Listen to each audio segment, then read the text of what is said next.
Bismillahirrahmanirrahim. PBB NKRI. Selanjutnya, mohon maaf saya tidak tahu karena saya orang Sunda asli. Assalamualaikum warahmatullahi wabarakatuh. Sampurasun. Yang saya hormati Bapak Wali Kota Cimahi atau yang mewakili Bapak Mardi, kakanda saya. Terima kasih.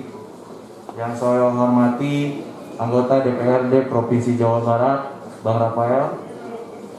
Yang saya hormati seluruh jajaran pengurus DPC Pemuda Batak yang pada hari ini dilantik.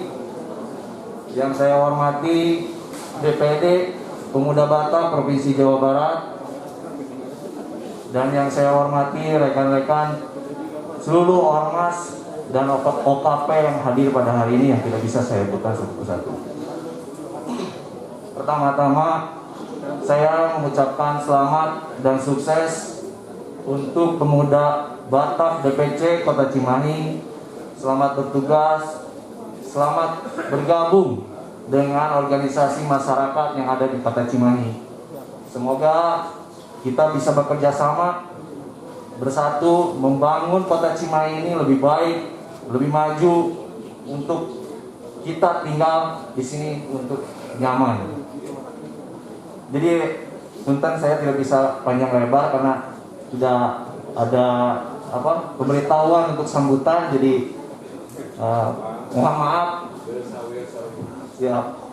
Jadi pada intinya emang Cimahi ini kota yang paling toleransi. Karena di Cimahi tidak pernah ada gejolak atau konflik horizontal yang sangat besar.